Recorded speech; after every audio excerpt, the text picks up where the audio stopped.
Oke guys, welcome to Daily Charting with Toshi, di mana kita akan daily chart your favorite cryptocurrencies. Oke guys, cryptocurrency market dalam 24 jam terakhir ada peningkatan sebesar 3,6%. Dengan total crypto market cap mencapai 2,22 triliun US dollars.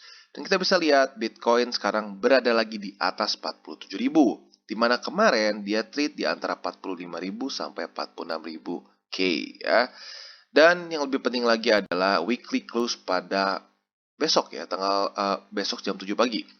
Di mana kita bisa lihat dia sekarang sedang bertarung dengan MA50 di weekly. Jadi MA50 di weekly itu sekarang ada di 47.715 dolar. Dan coba kita lihat close dalam 24 jam lagi. Lebih tepatnya 20 jam lagi. Apabila dia berhasil close di atas dari MA50, that's good for Bitcoin. Apabila dia tembus, ya itu lebih bearish lah ya. Tetapi di waktu bersamaan, kita nggak bisa juga berpikir andaikan dia close tipis, itu dianggapnya pasti hancur. Ya, nggak juga. Karena technically speaking, di sini, Bitcoin close di bawah dari MA50. Tetapi kalau tipis, ya ujung-ujungnya ada momentum bisa naik lagi.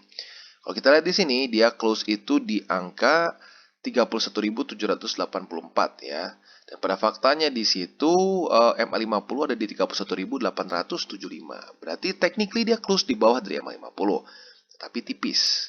Jadi kalau tipis ada kemungkinan bisa seperti ini. Nah yang buruk adalah kalau sampai dia close jauh di bawah. Misalkan dia close di angka 45.000, 44.000. Nah itu bad ya. Jadi dalam 20 jam lagi ini menjadi satu hal yang cukup seru buat ditonton ya. Dan sebelum kita masuk ke TA-nya, kita bahas dulu secara beritanya. Nah, dan satu lagi guys, sebelum gue lupa, besok kita akan mengundi pemenang dari giveaway ya. Bagi kalian yang belum tahu, Crypto Indonesia sekarang mengadakan giveaway. Di mana kalian gampang tinggal komen saja di DCWT tanggal 15 Desember ya. Gue ulangin, komennya di video ini, jangan di video yang lain, karena yang akan diundi hanya di video ini saja ya. Jadi apa aja syaratnya? Cukup simpel. Yang pertama adalah kalian daftar di Bybit, karena kalau kalian nggak punya akun di Bybit, ya gue nggak bisa kirim BitDAO-nya ya. Dan pastikan kalian sudah mendaftar dengan akun yang terdaftar di referral kita, gitu ya. Bang, kalau gue udah punya gimana? Nggak apa-apa, buat lagi aja. Nggak perlu depo, karena yang penting salah satu syaratnya adalah akun yang mendapatkan giveaway ini harus terkait dengan akun Crypto Indonesia, gitu ya. Dan yang kedua adalah tinggal join Telegram grup kita. Karena nanti saat lu sudah menang, lu harus announce lu menang di grup kita, gitu ya. Dan selanjutnya lagi ya, simple, tinggal kalian komen. Dan pastikan komen dengan hashtag ya. Hashtag giveaway TCI. Dan pastikan jangan sampai ada typo ya. Kalau typo ya nggak akan masuk ke dalam undian juga ya. Dan selain dari itu juga, Bybit sekarang sedang ada promo Christmas ya, di mana ini sedang ada giveaway selama 7 hari. Tepatnya pada tanggal 17 Desember sampai tanggal 30 Desember 2021. Nah, ini mumpung buat kalian juga yang mungkin belum punya akun Bybit, bisa juga sekalian daftar untuk promo ini. Dimana kita lihat pemenangnya bisa memenangkan total hadiah sebesar 20.000 US dollars ya. Nanti ada linknya ada di deskripsi tentunya ya. Dan hadiah utama selama 7 hari ini ada 24 MacBook Air, 25 monitor Prism, 26 keyboard Razer, 27 Nintendo Switch, 28 motor Honda Scooter, dan juga ada PlayStation 5. Nah, kita tahu nih PlayStation 5 cukup sulit buat didapatkan ya. Lalu 30 kursi gaming dan banyak lagi. Tentunya juga ada airdrop ya. Ada BitDAO, ada juga SLP, dan juga banyak banget lah ya. Jadi bagi kalian yang tertarik dan mau ikutan juga giveaway ya silakan daftar dengan link di bawah. Karena link yang di bawah sudah otomatis juga lu terdaftar dengan akun referral gua gitu ya. Jadi tunggu apa lagi? Ayo ikut giveaway dan juga kemungkinan untuk memenangkan ini giveaway Christmas selama 7 hari ini. Dan sekarang kita akan masuk ke beritanya, di mana ada kabar kurang baik dari Rusia buat kita para pencinta kripto ya. Di mana kita bisa lihat Bank Sentral Rusia dikabarkan berencana akan melarang investasi cryptocurrency di dalam negeri. Di mana jika larangan tersebut disetujui oleh anggota parlemen, maka akan berlaku bagi pembelian aset kripto baru. Namun tidak untuk yang sudah beli di masa lalu, ungkap salah satu sumber pasar keuangan. Jadi ya, seperti yang kita bisa lihat, Rusia kembali lagi sedikit on and off lagi dengan kripto ya. Kemarin sudah cukup bagus, Putin bahkan bilang cryptocurrency berharga, tetapi sekarang ya baik lagi perbankan lah tepatnya ya, bank sentral itu yang akan seringkali berusaha untuk apa ya, memperlemah Bitcoin dan teman-temannya gitu. Dan sekarang kalau kita lihat lagi di sini juga, sumber lain yang dekat dengan Bank Rusia mengatakan posisi bank sentral sekarang menolak total terhadap semua mata uang kripto gitu ya. Jadi ya seperti biasa musuh utama dari kripto adalah bank sentral. Karena kenapa? Ya bisa dibilang bank sentral ini adalah musuh utama dari kripto dan bahkan alasan dari Satoshi Nakamoto untuk membuat Bitcoin adalah untuk melawan monopoli dari ngeprint uang dari ya bank sentral gitu. Jadi otomatis pasti rata-rata musuh terbesar dari cryptocurrency adalah bank sentral. Nah, kalau menurut gua pribadi gimana? Kalau menurut gua pribadi, tentunya pasti akan ngefek kalau sampai ada berita bank sentral Rusia benar-benar melarang pembelian cryptocurrency. Pasti ada efeknya. Tetapi menurut gua in the long run it doesn't matter. Gitu. Karena kenapa? Yang unik dari kripto adalah kita sebenarnya tidak perlu persetujuan dari negara tertentu. Jelek-jeleknya sampai ekstrimnya adalah kita bisa 100% melakukannya dengan DEX. Contohnya apa? Orang-orang yang tinggal di China sana, mereka tetap trade kripto, mereka tetap invest kripto. Walaupun ya tentunya berkurang karena jauh lebih sulit ya.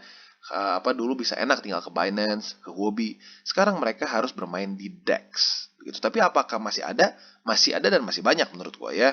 Jadi andaikan sampai Rusia melakukan ini, para investor kripto di Rusia pun akan ya tinggal pindah saja dari biasanya di centralized exchange, sekarang mereka harus bermain di DEX gitu. Jadi makanya kenapa menurut gua DEX ini adalah salah satu future dari cryptocurrency yang sangat penting gitu ya. Oke, dan sekarang kita kembali lagi ke Bitcoin USD, di mana kita bisa lihat di awal tadi gua buka DCWT itu masih di bawah M50. Sekarang sudah di atasnya lagi begitu. Jadi memang sedang ada peperangan nih di sekarang nih ya. Di mana M50 masih ingin bertahan sebagai support ya. Sudah 2 minggu terakhir dia berhasil menjadi support. Tinggal pertanyaan apakah minggu ini kembali lagi MA50 bisa menjadi pahlawan seluruh cryptocurrency markets ya. Nah kalau kita lihat sekilas overall is good, ya, it's good. Dan secara lebih zoom in-nya juga kita bisa lihat bahwa walaupun technically speaking dia masih terus lower low dan lower high, tapi mulai sepertinya ada momentum gitu ya. Jadi penentunya menurut gua adalah weekly close. Weekly close. Kalau weekly close-nya bagus pada minggu ini, ya kembali lagi Bitcoin bisa selamat dan mungkin kembali lagi sideways ya.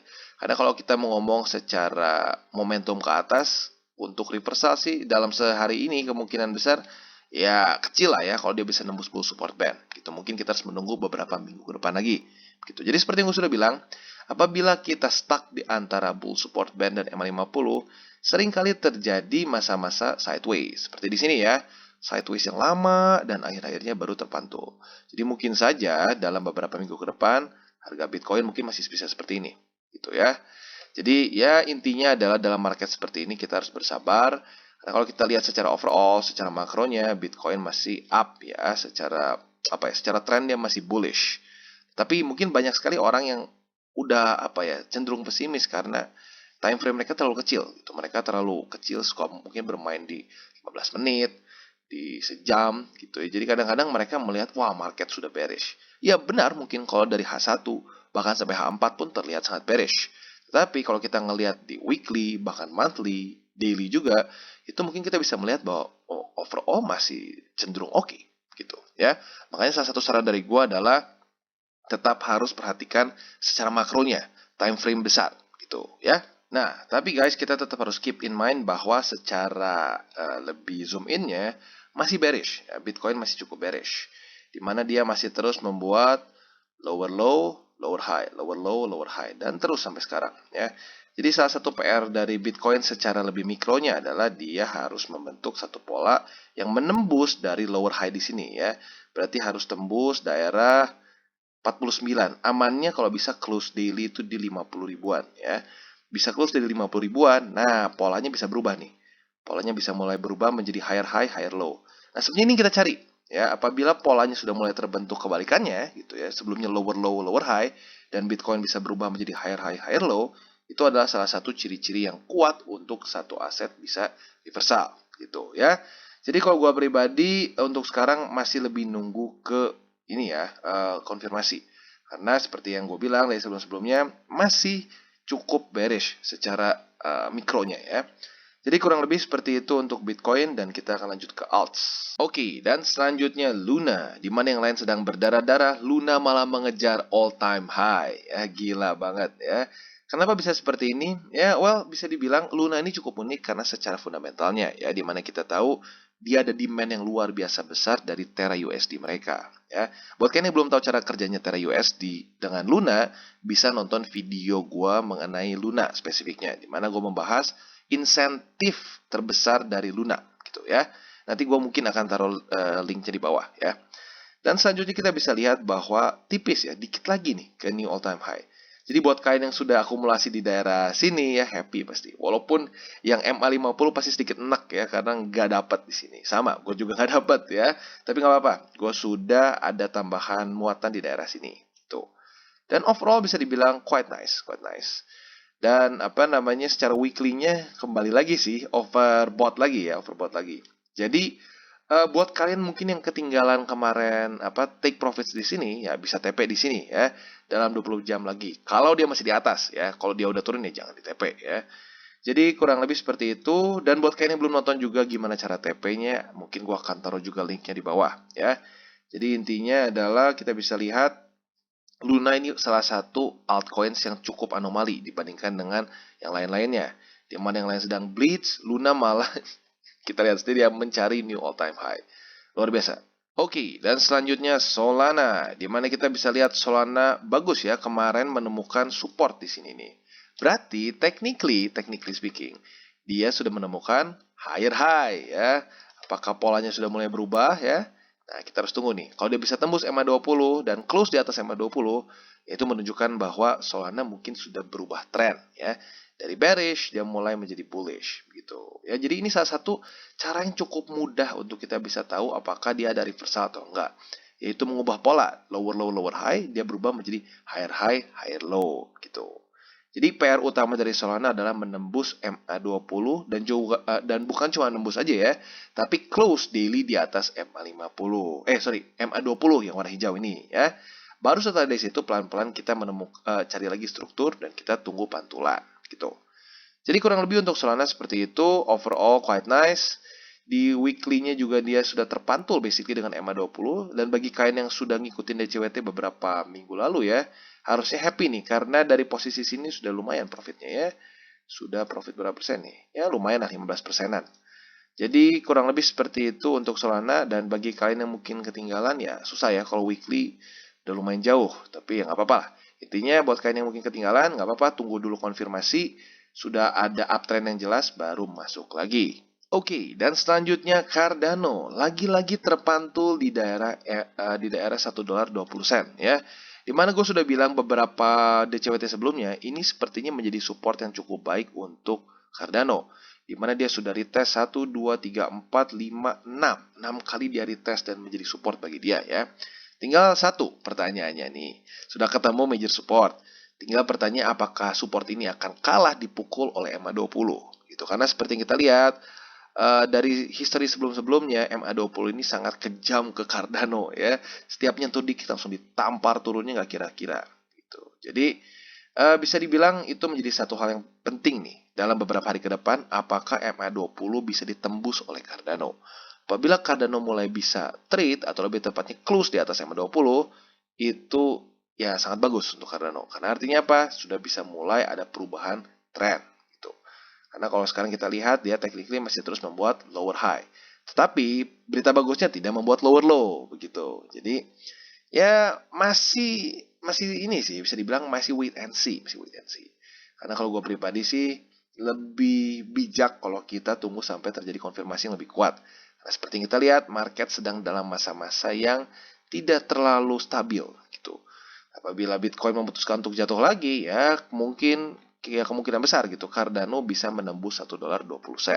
Dan apabila kalau dia menembus ya siap-siap bisa apa ya menghampiri sekitar $1 gitu.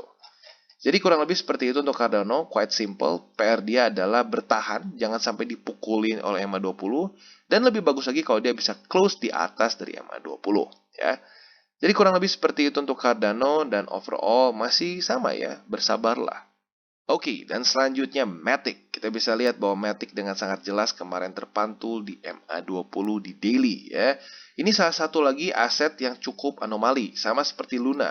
Tapi Luna lebih gila sih, tapi ya overall mirip-mirip.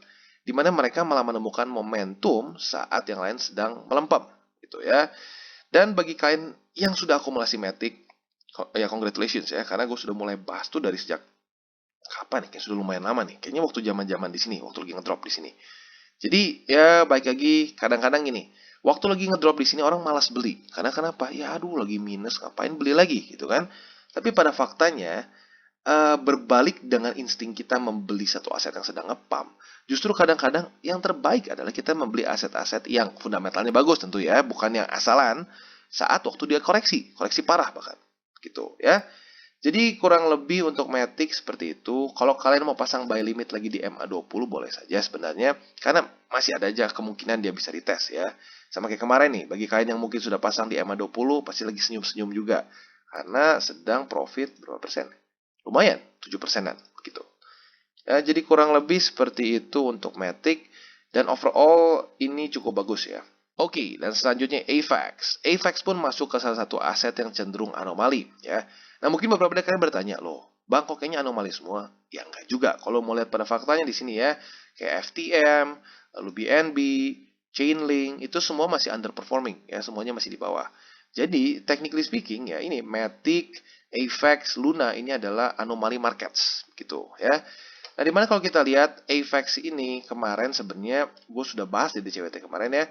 Kalau gue pribadi ada buy limit di daerah MA20-an di sekitar $98 dan otomatis seperti yang kalian lihat kena ya. Jadi kurang lebih profit dari sini berapa ya? Sekitar ya 18-17%-an ya. Nah, jadi apa untuk AVAX seperti apa? Kalau AVAX sih andaikan lu high risk ya, orang yang suka dengan resiko, ya boleh aja lu ambil di pantulan MA20. Tapi seperti yang gue bilang, ya lebih beresiko ya. Dan kalau buat kalian lebih konservatif, mungkin bisa kayaknya kalau di sini kejauhan deh. Mungkin bisa di MA 200, yaitu di sekitar 104 gitu ya. Karena harusnya kalau sampai ini trennya kuat, MA 200 ini menjadi satu support yang cukup baik gitu harusnya. Jadi kurang lebih seperti itu untuk AVAX dan overall ya ini dia alasannya kenapa gue suka membeli aset-aset yang fundamentalnya kuat. Dan seperti yang gue pernah bahas di video AVAX gue di awal, yang ironisnya itu nggak terlalu laku karena gue bahas AVAX itu waktu lagi belum ngepam ya. Waktu lagi orang-orang bahkan nggak tahu apa itu AVAX gitu ya. Jadi ya kadang-kadang gitu guys. Kadang-kadang uh, waktu terbaik untuk membeli satu aset adalah saat aset itu belum nge-hype. Gitu ya, belum banyak yang tahu. Nah caranya gimana kita bisa beli aset-aset yang belum nge-hype? Ya kita harus lihat pada fundamentalnya. Kalau fundamentalnya bagus, gitu ya, benar-benar berguna dan banyak pergerakannya, banyak depth yang dibuat di situ, banyak project-project yang menarik dibuat di situ, maka mau tidak mau itu akan harganya pelan-pelan mengikuti, gitu ya. Jadi kurang lebih seperti itu untuk AVAX dan selamat bagi kalian yang sudah akumulasi di daerah-daerah bawah sini ya. Kalau gue di sini enggak sih, karena gue bilang ya, gue butuh konfirmasi dulu dan terjadi konfirmasi gue beli di sini, gitu ya. Jadi kurang lebih seperti itu untuk AVAX. Oke, dan selanjutnya kembali lagi ke Really, di mana kita bisa lihat Really ternyata tembus MA20 di 4 hourly chart. Ya, balik lagi, ini 4 hourly chart. Dan data dari Really ini masih cukup pendek. Sepertinya kalau kita lihat, dia bukan menemukan support di MA20, tetapi dia menemukan support di sini, ya, di mana ini adalah previous high dia, di daerah 21 dolaran. Ya. Sekarang dia sepertinya bermain-main di daerah sini. Jadi kita lihat, apabila dia bisa terpantul dari daerah 21 dolar, that's really good for Really gitu ya. Dan apabila dia kalau masih turun ya sudah ada kemungkinan kalau sampai jebol dari sini masih ada support di daerah sini yaitu di daerah 17 dolaran. Jebol lagi masih ada di daerah 14 dolar gitu. Jadi seperti yang gue bilang salah satu kelemahan dari satu aset yang masih baru masuk ke market adalah secara teknik analisis mungkin belum terlalu kuat. Karena kenapa? Datanya masih pendek gitu. Tetapi ya makanya kenapa gue kemarin sarankan untuk ikut Launchpad ya, karena kenapa di Launchpad kita dapat harga floor price tepatnya $1. Kalau lu dapat $1 ya sudah, lu nggak peduli market mau kemana, lu tetap kemungkinan besar akan terus profit gitu ya. Jadi kurang lebih seperti itu untuk Really, tetapi untuk satu aset yang baru dibuka di market bisa gue bilang Really ini cukup bagus ya, karena jelas gitu, secara strukturnya jelas.